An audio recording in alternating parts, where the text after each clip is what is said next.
OBC युवाओं को कितने लोन मिलेंगे, कितना पैसा जाएगा, 90 अफसर, सारा का सारा बजट जो बढ़ता है ये 90 अफसर इसको बांटते हैं। तो मैंने सवाल अपने आप से पूछा कि भैया इन 90 अफसरों में से ओबीसी कितने, दलित कितने, आदिवासी कितने? मोदी जी कहते हैं ओबीसी की सरकार है। भाई और बहनों, आप मुझे बता दो, 90 अफसरों में से जो हिंदुस्तान को चलाते हैं ओबीसी कितने हैं? कोई नहीं बता पा रहा। चलो उससे पहले हिंदुस्तान में ओबीसी की आबादी कितनी, देखो किसी को नहीं मालूम।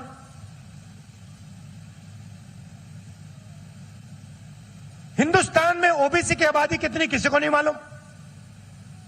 हिंदुस्तान में 90 अफसर जो देश को चलाते हैं उसमें ओबीसी कितने, किसी को नहीं मालूम। अच्छा भैया ये बता दो, हमारा जो बजट है लाखों करोड़ रुपए का, उसमें ओबीसी अफसर कितना निर्णय लेते हैं? कोई नहीं बता पा रहा। सन्नाटा है। मैं बताता हूं, 90 अफसर में से 3 अफसर ओबीसी वर्ग के हैं। और अगर हिंदुस्तान का बजट 100 रुपए का हो तो ओबीसी वर्ग के अफसर 5 रुपए का निर्णय लेते हैं। अब आप मुझे बताओ, अगर 90 में से 3 अफसर निर्णय ले रहे हैं और ओबीसी वर्ग सिर्फ बजट के 5% पर निर्णय ले रहा है, तो आप मुझे समझा दो कि ओबीसी वर्ग की शिक्षा के पैसे कहां से आएंगे, कैसे आएंगे, कब आएंगे? आप मुझे समझा दो ओबीसी वर्ग की प्रगति कैसे होगी? जो देश को चला रहे हैं उसमें आपका एक आदमी नहीं है। अच्छा ओबीसी की बात की, आदिवासियों की बात करता हूं। अगर हिंदुस्तान के बजट में 100 रुपए खर्च होते हैं तो 5 रुपए ओबीसी वर्ग के अफसर निर्णय लेते हैं। भाई और बहनों, आदिवासी वर्ग के अफसर सिर्फ 0.1% डिसीजन लेते हैं। मतलब अगर हिंदुस्तान का बजट 100 रुपए का हुआ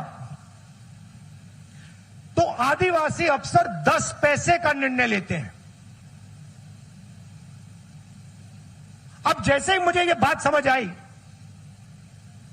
मैंने इलाज निकाला। मैंने कहा देखिए, सबसे पहला कदम यह है कि इस देश में ओबीसी कितने, दलित कितने, आदिवासी कितने, यह हमें पहले पता लगाना पड़ेगा।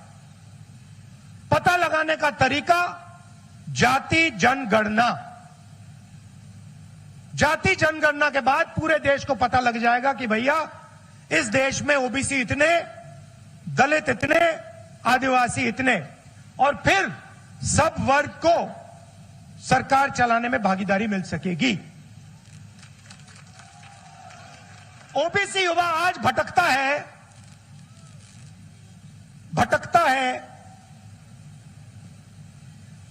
सड़क पर, बेरोजगार मिलता है। इसका कारण कि सरकार को चलाने में आपकी कोई भागीदारी नहीं है। अगर आपको सरकार चलाने में भागीदारी होती, आपके लोग यहां बेरोजगार नहीं दिखाई देते। मैं छोटा सा उदाहरण देता हूं। छत्तीसगढ़ में हमने निर्णय लिया कि जो छत्तीसगढ़ का किसान है उसे हम छत्तीसगढ़ का फाउंडेशन की नींव बनाएंगे। और हमने 2-3 ऐतिहासिक निर्णय लिए। पहला निर्णय, छत्तीसगढ़ के किसानों का कर्जा माफ होगा। और जैसे ही हमारी सरकार बनी हमने कर दिया। दूसरा निर्णय, छत्तीसगढ़ के किसानों को, वहां धान ज्यादा उगता है, छत्तीसगढ़ के किसानों को 2,500 रुपए प्रति क्विंटल धान के लिए मिलेगा और वो बढ़ता जाएगा, वो रुकेगा नहीं। तो पहले 2,500 था, आज छत्तीसगढ़ में 3,200 रुपए प्रति क्विंटल धान मिलता है। अब बात समझिए, मैं बहुत गहरी बात बोल रहा हूं। उसके बाद हमने कहा कि जो मजदूर खेत में काम करता है उसको हम 7,000 रुपए डायरेक्ट बैंक अकाउंट में डालेंगे। और आज वो 10,000 रुपए का हो गया है। अब हुआ क्या, जैसे ही हमने किसानों के जेब में पैसा डाला, मजदूरों के जेब में पैसा डाला, उनको सही दाम दिया, जो यहां पे आपको मिल नहीं रहा है। आपको गेहूं के लिए, सब्जी के लिए, धान के लिए सही दाम नहीं मिल रहा, तो आप सब कर्ज में हो, कर्ज लेते हो, फिर आपको आत्महत्या करनी पड़ती है। आप छत्तीसगढ़ में पूछिए आत्महत्या कितने किसान कर रहे हैं, आपको मिलेंगे नहीं। मैं किसानों से बात कर रहा था, मैंने उनसे पूछा, भैया बताओ आपके खेत का दाम क्या है। मैं हैरान हो गया। किसान मुझे कहता मुझे दाम नहीं मालूम। मैंने कहा ये क्या बोल रहे हो, तुम्हें अपने खेत का दाम नहीं मालूम। कहता नहीं मालूम। मैंने कहा क्यों। कहता मैं इस खेत को नहीं बेचूंगा, मैं कभी नहीं बेचूंगा इस खेत को, बेचने की जरूरत नहीं है, जेब में पैसा आ रहा है, कर्ज नहीं है, खेत को नहीं बेचूंगा, खेत को नहीं बेचूंगा, मुझे दाम क्या है उससे क्या लेना देना। तो किसानों को हमने, उनकी जिंदगी बदल दी छत्तीसगढ़ में। हुआ क्या, किसान और मजदूर ने अपना पैसा खर्च किया। अच्छा, किसान और मजदूर पैसा कहां खर्च करेंगे, गांव में करेंगे, शहरों में करेंगे। तो सीधा का सीधा पैसा किसान के जेब से, मजदूर की जेब से, छोटे दुकानदार की जेब में गया। और छत्तीसगढ़ की अर्थव्यवस्था गांव में और शहरों में चालू हो गई। अब बीजेपी दूसरी तरीके की सरकार चलाती है, किसानों से पैसा छीनते हैं।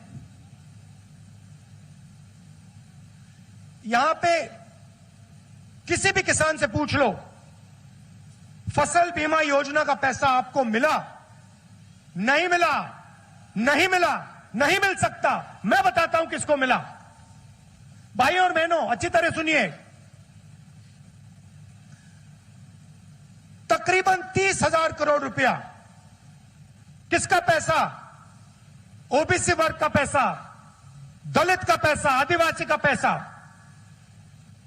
जीएसटी का पैसा, जो जब आप पेट्रोल खरीदते हो, आलू के चिप्स खरीदते हो, साबुन खरीदते हो, किसान औजार खरीदते हैं, जो आपके जेब से पैसा निकलता है, जीएसटी का पैसा 30,000 करोड़ रुपए फसल बीमा योजना में गया। ठीक है, 30,000 करोड़ रुपया भाइयों और बहनों 16 कंपनियों को मिला। उन कंपनियों में ना एक ओबीसी है, ना एक दलित है, ना एक आदिवासी है। बात समझो, आपका पैसा, जीएसटी का पैसा, ये जो युवा ओबीसी युवा खड़े हैं, आपका पैसा आपके जेब में से निकला। आपको कहा गया प्रधानमंत्री फसल बीमा योजना लाएंगे आपके लिए। क्या होगा, तूफान आएगा, खेत का नुकसान होगा, आपको बीमा मिलेगा। आपने अपने पैसे भी डाल दिए उसमें। एक तरफ जीएसटी से आपका पैसा गया तकरीबन 25,000 करोड़ रुपया, दूसरी तरफ आपने डाल दिया तकरीबन 3,000-4,000 करोड़ रुपया आपका गया। कहां गया? 16 कंपनी में। मैंने पता लगाया 16 कंपनी की मैनेजमेंट में आपको एक ओबीसी नहीं मिलेगा, एक दलित नहीं मिलेगा, एक आदिवासी नहीं मिलेगा। तो हुआ क्या? आपके जेब में से पैसा गया और जब आपको जरूरत पड़ी, जब ओबीसी किसान का नुकसान हुआ, उन्होंने आपको कहा भैया ईमेल कर देना, टेलीफोन मार देना। और जब आप ईमेल करते हो वहां पर जवाब आता है भैया यहां पे तो ईमेल ही नहीं है। टेलीफोन करते हो, कहते भैया टेलीफोन हम नहीं जानते, तुम्हारे खेत को तो नुकसान ही नहीं हुआ। तो ओबीसी से, दलित से, आदिवासी से पैसा निकला, 16 कंपनी वालों को पहुंच गया। प्राइवेटाइजेशन की बात होती है, कहते नरेंद्र मोदी कहते हैं सारा प्राइवेट कर दो। बड़े बड़े पब्लिक सेक्टर यूनिट्स जो थे सबके सब प्राइवेटाइज कर दिए। तो ये हुआ क्या? पब्लिक सेक्टर यूनिट में आदिवासी थे, दलित थे, ओबीसी थे, उनको परे कर दिया, कंपनी बेच दी, उनको बेरोजगार कर दिया और 2, 3, 4 लोगों को पूरा का पूरा माल बेच दिया, देश की पूंजी बेच दी। ये अदानी बना कैसे? आपने कभी सोचा? ये अदानी एयरपोर्ट खरीद लेता है, पोर्ट्स खरीद लेता है। मैं आपको बताता हूं, आपके जेब में से पैसा निकलता है कैसे? जीएसटी के माध्यम से। आप टैक्स देते हो, आपको पता भी नहीं लग रहा। आपने कुछ खरीदा, एकदम उसमें टैक्स गया। जीएसटी को ओबीसी, दलित, आदिवासी टैक्स कह देना चाहिए। ये लो, आप लोग टैक्स दे रहे हो, आपका पैसा जा रहा है सरकार में, सरकार पब्लिक सेक्टर बैंक में डाल रही है और अदानी जी को पब्लिक सेक्टर बैंक लोन दे रही है। यहां पे कोई ओबीसी है, कोई दलित है, कोई आदिवासी है जिसको बैंक ने बैंक लोन दिया? नहीं मिल सकता। अगर आपका नाम अदानी होता, लाखों करोड़ रुपए आपके हवाले हो जाते। तो बीजेपी ऐसी सरकार चलाती है, आप में नफरत फैला देंगे, हिंदू मुस्लिम कर देंगे।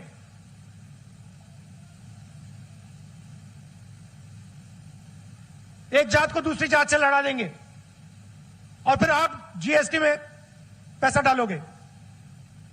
जैसे ही आपने अपने स्कूटर में, मोटरसाइकिल में पेट्रोल डाला ना, अदानी जी के जेब में सीधा पैसा जाता है, डायरेक्ट। तो 2 सरकारें चल सकती हैं। एक सरकार जो किसानों की, मजदूरों की, छोटे दुकानदारों की रक्षा करती है और दूसरी सरकार जो अरबपतियों की रक्षा करती है। किसानों को आपने पैसा दिया, मजदूरों को आपने पैसा दिया, वो गांव में उसको खर्च करेगा, शहर में उसको खर्च करेगा, छोटे दुकानदार को फायदा होगा। आपने अदानी जी को पैसा दिया, अमेरिका में खर्च करेगा। किसी बड़े कॉन्ट्रैक्टर को आपने पैसा दिया, यहां थोड़ी खर्च करेगा, वो जाके दुबई में खरीदेगा, बड़ा बड़ा सा घर खरीदेगा, आपका पैसा यहां से दुबई पहुंच जाएगा। तो सबसे पहला कदम, अगर बेरोजगारी से लड़ना है, सबसे पहला कदम जाति जनगणना है, जिसको मैं एक्सरे कहता हूं। मैं एक्सरे कहता हूं कि भैया देखो, किसी को चोट लगती है, किसी को चोट लगती है, हम कहते हैं या भैया चोट लग गई, जाओ पता लगाओ, अस्पताल जाओ, पता लगाओ हड्डी टूटी या नहीं। व्यक्ति अस्पताल जाता है, एक्सरे लेता है, डॉक्टर कहता है हाँ भैया हड्डी टूटी हुई है। अब हमें सबको मालूम है, पूरे देश को मालूम है कि ओबीसी को, दलित को, आदिवासी को जबरदस्त दर्द हो रहा है। बेरोजगारी है, महंगाई है। तो अब सवाल यह है भैया, दर्द क्यों हो रहा है? एक्सरे जाति जनगणना, जिस दिन जाति जनगणना हो जाए उस दिन मध्य प्रदेश के हर ओबीसी को पता लग जाएगा कि भैया मेरे 50%, 60% आबादी है,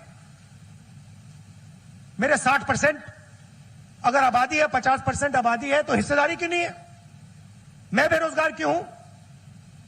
अब जब मैं ये बात उठाता हूं, नरेंद्र मोदी कुछ कहते नहीं। मैं कहता हूं नरेंद्र मोदी से, कहता हूं नरेंद्र मोदी जी आप एक काम कीजिए, जाति जनगणना कर दीजिए, ओबीसी युवाओं को बता दीजिए ओबीसी कितने, आदिवासियों को बता दीजिए आदिवासी कितने, दलितों को बता दीजिए दलित कितने। फिर वो जो 90% की बात है उसको ठीक करते हैं।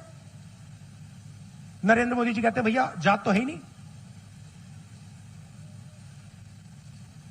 ओबीसी जात तो है ही नहीं, अपने आप को ओबीसी कहते हैं, मगर फिर कहते हैं जब जाति जनगणना की बात आती है कहते हैं भैया जात तो एक ही है, गरीब है हिंदुस्तान में।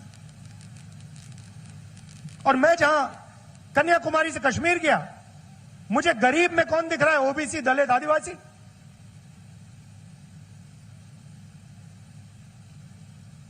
तो ये आपके सामने सच्चाई है। हमारी सरकार आएगी तो मैं आपको संक्षेप में बताता हूं हम करेंगे क्या।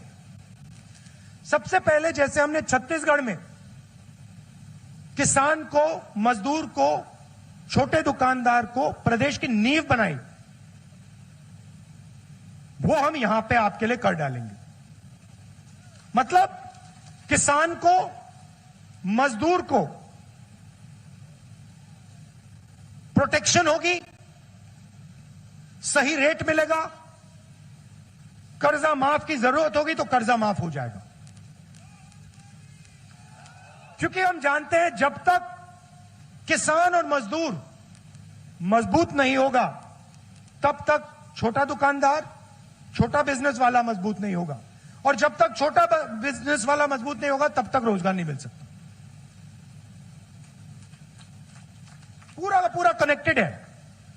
आपने मध्य प्रदेश में किसान और मजदूर को मजबूत कर दिया, छोटा दुकानदार, छोटा व्यापारी मजबूत हो जाएगा, और उसके बाद एकदम रोजगार पैदा हो जाएगा। तो हम पहला काम किसान के लिए करेंगे, 27 लाख किसानों के लिए हम कर्जा माफ करने जा रहे हैं। मध्य प्रदेश के लिए 100 यूनिट बिजली 100 रुपए के लिए देने जा रहे हैं।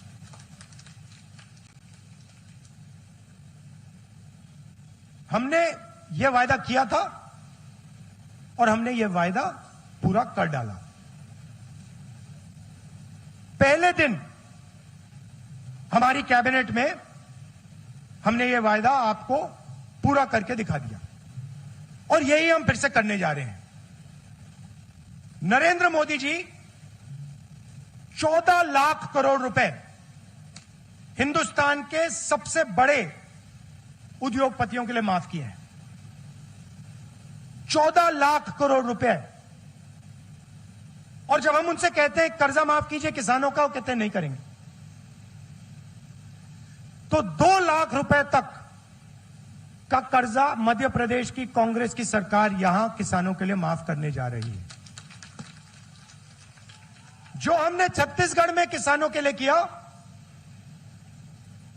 वहां पर सही रेट मिलता है धान के लिए, यहां पर हम 2,600 रुपए प्रति क्विंटल गेहूं के लिए मध्य प्रदेश के किसान को गारंटी करके देंगे। और यह 2,600 तक नहीं रुकेगा, यह आस्ते आस्ते बढ़ता जाएगा, 3,000 तक बढ़ेगा, 3,000 से भी आगे चला जाएगा। जैसे आपकी जरूरत बढ़ेगी वैसे इसका रेट बढ़ेगा।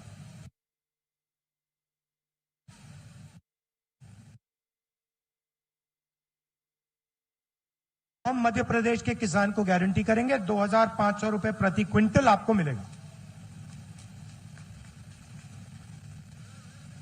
जैसे ही यह काम होगा, वैसे आपके गांव में, आपके छोटे छोटे कस्बों में पैसा आना शुरू हो जाएगा और आपकी अर्थव्यवस्था बदल जाएगी। हमारी सरकार गरीबों के लिए काम करती है। आप छत्तीसगढ़ जाओ, राजस्थान जाओ, कर्नाटक जाओ और पूछो। राजस्थान में हिंदुस्तान का सबसे अच्छा स्वास्थ्य का सिस्टम है। वहां पे आपको कोई भी ऑपरेशन करवाना हो, दिल का दौरा पड़े, कैंसर हो जाए, कोई भी ऑपरेशन करवाना हो, फ्री में आपका वहां पे ऑपरेशन होता है राजस्थान के लोगों का। छत्तीसगढ़ में मैंने आपको समझाया कि हमने किसानों को प्रदेश की नींव, प्रदेश का फाउंडेशन बना दिया। कर्नाटक में हिंदुस्तान का सबसे अच्छा सोशल सिस्टम, गरीबों की रक्षा करने का सिस्टम